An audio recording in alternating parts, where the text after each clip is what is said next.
All right, you guys want to start the video? So this is Asmongold reacting to a video by Volgren, this individual here. Got some cool videos. It is a WoW video. I know a lot of you are EverQuest folks, but the stuff being discussed in it seems applicable to what we have been talking about for a couple of years now. Why do we still play vanilla World of Warcraft? When making content about classic World of Warcraft, you quickly learn that people can't help but compare the classic game to the retail version of modern times. Naturally. In my experience, this behaviour only increases in frequency and the intensity of the reaction when there is either new content released for either version of the game, or more often, when one version of the game is perceived to be failing. My personal issues with modern WoW are just that, personal, and whilst I stand by my belief that the game has moved in the wrong developmental direction over the years, I don't resent other players for enjoying it, and I would like to one day return to retail and check it out. I don't hate retail either. Like I don't like the direction the game's gone in, but like I don't actively hate it. The point that he's making, Volgren's making here about there being the two different versions available and thus the comparison, I think it's interesting. When I first started streaming and playing EQ again, I hadn't tried P99, and so everybody was coming in and like, you've got to play P99 as well, and there were a lot of folks were anti P99 because it was like, oh, it's taking money away from the developers and blah blah blah. Anyway, so when I finally went in and tried it and saw like the difference in experience between live and P99, it was a serious epiphany moment. Like that was a pretty big deal for me, just because I think if I had just played live and not played P99, I would not have been anywhere near as interested in the idea of us exploring what it is that we loved about classic that doesn't exist in modern games. I don't think that exploration really would have happened. And those early like EverQuest discussions, I think were probably happening a little bit in live when playing on Aerodune, but it's such a different experience playing on an emulator that I'm not sure it would have happened. I mean, is it not amazing that people to this day argue that a nearly 20-year-old version of a game that hasn't seen any new content released since 2006, and which has been officially playable again for 4 years, is a better game than the modern version, which has had all that time to refine, innovate, and improve? That's what I think thought. So anyway. And I think that there's some, like in some ways, the texture of something being rougher makes it more enjoyable. Like for example, that was one of the first things that really kind of made my ears perk up when I was watching this, was the comment about the rough edges, right? Because I think that even goes back into what we were talking about just a few minutes ago with regards to the drops. And Liz, I think you were the one saying that the content, the difference in the feel between like EQ and WoW. And so it's interesting to hear more of that come up in this context, and then he changed that into other games as well. Nil says, when he says it's a better game in every way, I disagree. I'd say more polished, but not necessarily better. I think that's fair as well. I think if you were to ask 100 classic players why they prefer their version of WoW over retail, they're just old bad boomers that can't handle, a spell with more than a 5-second reaction time. Yeah, they're just old men that can't keep up. So yeah, I laughed when he first went off on that one. It's still perfect. How many of us does this describe when we're talking about gameplay and shit? How many of us does this describe? Remain consistent, and it's why I prefer Classic 2. I think I can summarize it in one word, in fact. Adventure. I think that's actually another really big reason. It's like another one of those, I think, like accidental geniuses of classic WoW, is that a lot of zones have reasons for higher level players to go back to them. You're going to see regularly people that are like level 40 maybe, right? Level 40 or level 35 in Duskwood, and it's like, oh shit, like I'm going to get there one day. That's actually a really cool feeling because it gives the game a scope and like a depth to it that a lot of MMOs don't have. And so that's something, I mean, we've been talking about nonstop, right? Like even in our city design and trying to have players always come back to the cities, having cities actually be places where people from opposing factions can come and fight. You know, it's kind of like when you're in Freeport as a new player and you see a Lucan group forming, or they're pulling Lucan out into the noob yard. That kind of shit's just it was really, really cool. So we've leaned into it heavily in talking about how we want to approach content. We were just in Sungreed Strand, and there's a hell of a mix there. So Good Grief Griff said, or just as simple as level 40s killing guards at every city in North with something cool, right? And it's funny because so one of those tunes that we were playing a couple of years ago, I was doing I think like Bone Chip Quest or something in Caladim, and having Ixar just kind of parked out on the hill farming dwarf guards. It's just always cool. And it's funny because they're like super nice and gave me some stuff. Yeah, like having that mix is awesome. An adventure right from the start and doing it your own way. Or they have it in like an artificial to put it way. Simply, World of Warcraft has never been a sandbox game. But No, the magic it's not. of vanilla is its ability to appear like a sandbox game. I thought that was a really cool point. It was never a sandbox game, but it really gave the impression of being a sandbox game. Chaos Flux says, that's the thing about EQ though, it's so cool. Although it was theme park, it also felt very sandboxy. Every day I logged into EQ, I always made my own content. It was all about, what am I going to do today? Exactly. I think the ability to put in some more systems that help reinforce that sandboxy feel without trying to make a sandbox. That's one of the things that when we've talked about like Ali's fascination with Ultima Online, for example, you know, there are things where I think we can pull a little bit more in to both promote the social aspect of it, but also just kind of make it feel like, hey, it's this world that I'm logging into, and I can, you know, come in and decide what I'm going to do today. Rediker Kane said on Inneruk there was a wood elf ranger that would hang out right next to the bank in Kelathin. O'Derry, Badgerclaw, still remember the name, but he was in a raiding guild and would always have some new awesome gear to admire. Just inspecting people and seeing them with that shit. Super cool. It's funny, I was in a raiding guild. I started on Inneruk and it actually got my character transferred to 7th Hammer when I got on the team, or as I was getting on the team, so I could play with one of the other designers in his guild. But I was in a mom and pop guild on Inneruk. It was kind of cool because you would see, I saw somebody with like I think he was emulating like having a Bach and Assad, but it was something else. Like I don't know what he was using for the Blade of Carnage, but he had a mod rod in his other hand. It was kind of cute. It was like he was LARPing being a high-end character. And that in reality, Vanilla WoW is a dated game packed full of inconvenient mechanics and gameplay elements.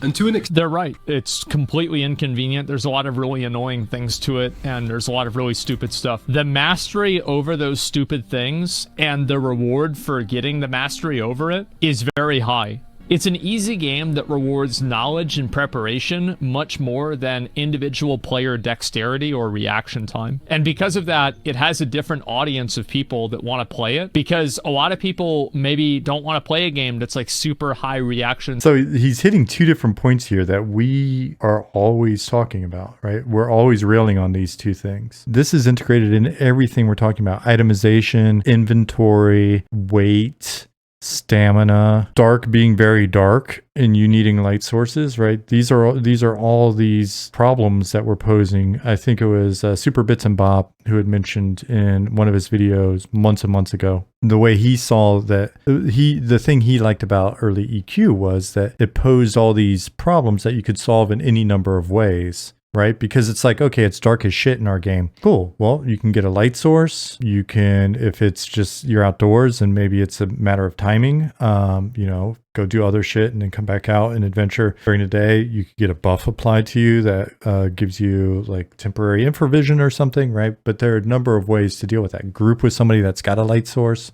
So it's like treating each one of these inconveniences as something that you can eventually surmount with enough effort. You put enough time into the game. These are all things that we're intentionally putting out there with an understanding that you'll over time be able to chip away at those things and feel like there's something more to your progression than just bigger number, if that makes sense. And then this next part is a separate point, but it's still a point that we hit on regularly. So yeah, I think that kind of stuff is amazing. Yeah, they want to smoke while I play. Yeah, exactly. There it is. I want to smoke while I play. I think we used like the lineage example. I used to hear so often at like the PC bongs that it was like you need to be able to play with one hand so you can smoke with the other. And we've just been calling it like the game sandwichy. It's got sandwichy combat, right? Like I can eat a sandwich with one hand and play with the other. Gas says that's what EQ was at its heart. It wasn't hard. it was just dangerous. And that's part of what I love. New areas that zone into, you feel danger always. Originally, it just took time, right? There are a number of people I talked to that never hit 50 or never hit 60 in EQ. I don't know if anybody in here falls into that category. Like, is there anybody in here and didn't hit max level in EQ?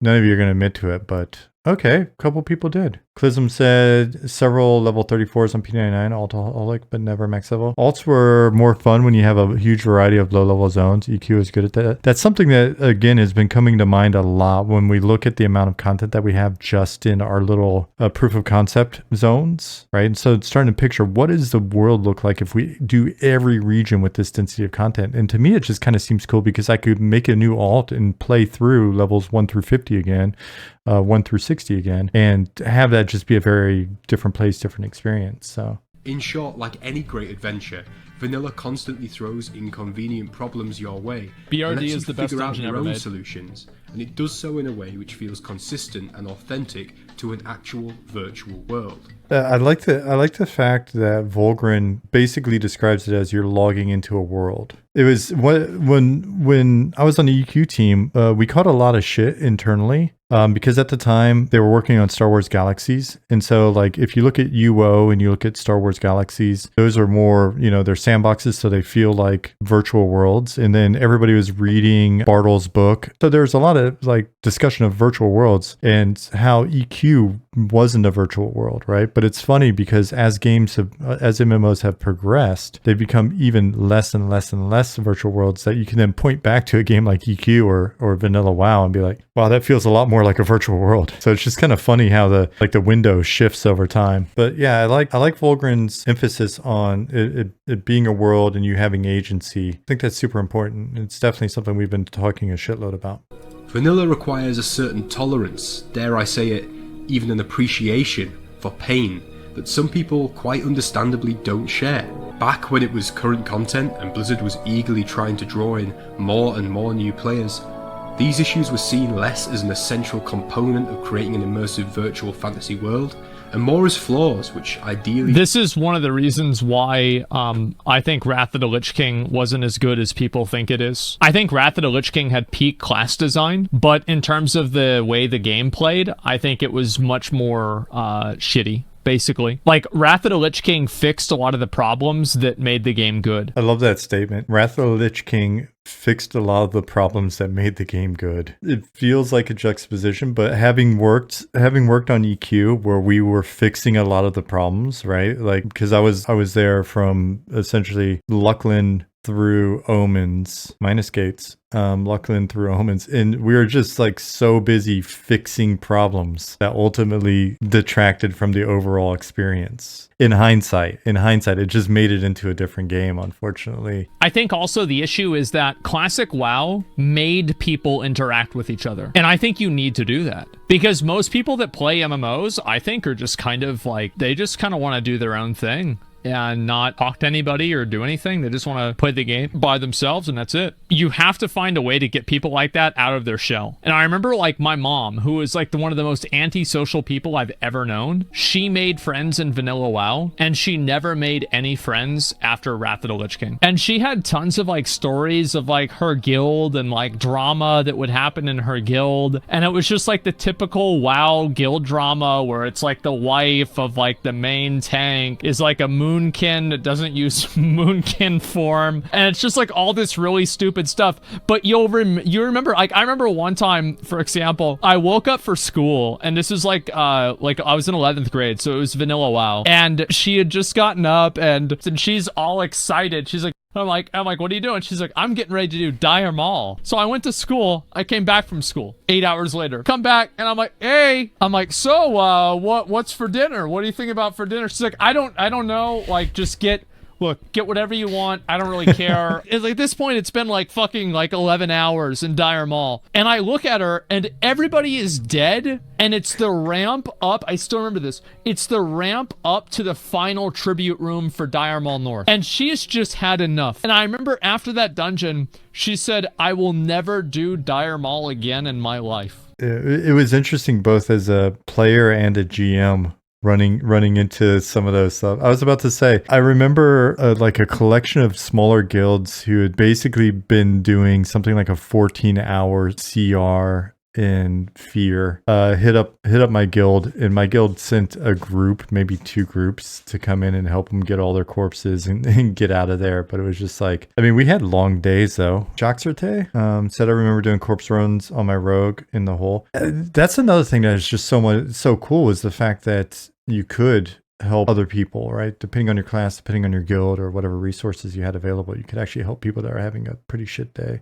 Twitch Dog said it could take 11 plus hours just to camp a respawn of a single mob. Again, I consider that fun. Some of the most fun I've had in my life has been sitting waiting for a fucking thing to spawn for a week. Fielder said, I was a raid leader for a 13-hour Fear. Corpse recovery is exhausting. I bet. Like, I've been a GM as well when people were just like petitioning, like begging, like, please, man, like, people are quitting, people are going to delete their accounts, people are crying, all of this shit, you know, like, please help us get our corpses. And I'm just like, that's not my job. I can't do that for you. I'm sorry. That'd be breaking the game, but maybe you could shoot every once in a while as a GM, I would like hit up, if it was like a mom and pop guild that was just getting thrashed, hit up, whatever guild on the server and be like, could you help these guys out? They're really sad right now. And it's making me sad.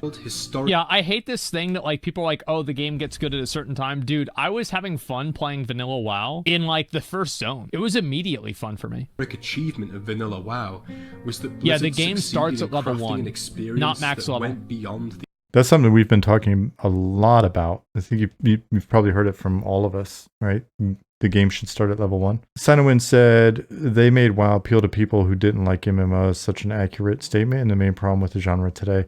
Having been in a company, it's such a top-down demand, right? Like, because the company's seeking growth. We need more people to play, and there's always going to be a certain amount of churn. But in EQ, until WoW came out, and I know people talk about what expansion, the game died, blah blah blah. I understand, and we've looked at the charts. It was funny. Somebody actually brought a chart to prove to me that I was wrong, that about EQ not dying at Planes of Power. And then we clicked the link, the chart came up, and it showed exactly when EQ took the hit. And that was when WoW came out in EQ2. That's when it took the hit. It was growing all the way until then. But the thing is, we had like roughly 2% churn on EQ. We had very low churn until that, series of events. But the push was always, how do we get even more subs? 300,000 is not enough. 400,000 is not enough. 450 is not enough, right? Like, how do we get more people to play? And then we were also racing this fear of so many new things coming out that would cater to the shorter attention span, or the fact that people had less and less playtime. Because think about it, by 2003, we've got people playing for 4 years, and so there's this argument that was coming up internally that was like, the kids that were playing in high school are graduating now and going to college are not going to have as much time. The guys that are in college playing are graduating from college and won't have as much time. There was a lot of emphasis on like, how do we make the game digestible in 30-minute chunks, as if they're playing Xbox Live, right? So we were solving a lot of these problems, but ultimately it was at the detriment of the original feel. The ordinary feeling of playing a video game. And also, that's what makes it so casual. Because, like, let's say you're level 37, you know what you have to do. Get level 38. So, like, if most people never hit level 60, problem solved. Right. You don't need to add in-game content because people never get there. This statement is amazing. What are you going to do about in-game? Just not let you get there. Ali, Nick, tweak the formulas. Make experience even slower. Slower. They can never reach max level. Hot take. I don't think they should have ever allowed you to change your character's appearance. How many of you guys remember seeing people and you could recognize the face and the hair of the character and you knew who it was? I'm serious. No, I'm serious. I'm actually serious. I don't think they should have ever allowed you to change your character's appearance. I know, it's stupid. It's really stupid, but I think, I do. I think so. If you don't like your appearance, you're 15 levels in, you don't like your appearance anymore, you don't like your appearance, re-roll. Is that too far? Is that taking it too far? Pick a look and own it, or re-roll, Dragon Lee says. I think I might get pushback on the team. I don't know if Zukin's still out there. I'm curious what, as our resident character god. Face, no. Hair, I think hair hair, you can get different haircuts. You can get different haircuts. So I think, what do you think, Zukin? You can't change your appearance. Basically, you can't change your character with the exception of hair. And even then, I don't know about hair color. I don't know. That's kind of pushing it. Only exception is Enchanter. Yeah, because enchanters and rogues be like that. Rogues, disguises, enchanters, just because, I mean, what are you even? You're essentially the David Bowie of classes. Zukin says, I'm cool with haircuts, but I don't think transmog or changing faces really makes sense. Nice. All right. Okay. Yeah, that was the video. I really enjoyed that one. So I'm and I think I've actually watched a couple other videos from Volgren that, like, I think Asmund did the Chris Metzen's Return and some other stuff, and I've watched those recently as well. Cryptini asks, is Eminem planning on having enough unique faces to truly allow players to look unique from each other? I have this concern since faces will be painted. We've tried a few things. We went for like maximum variety early on, and I was pushing really hard for that, despite the resistance from the art guys, just because I was going for variety rather than necessarily was wanting both variety and something that looked really, really solid. But the potato head approach wasn't working very well. And so then we went with the more distinct faces that have personality, that are more set, like super classic style, and that's what we're using right now. They do feel a lot better. So then the question is, can we get some different eye color and some other stuff?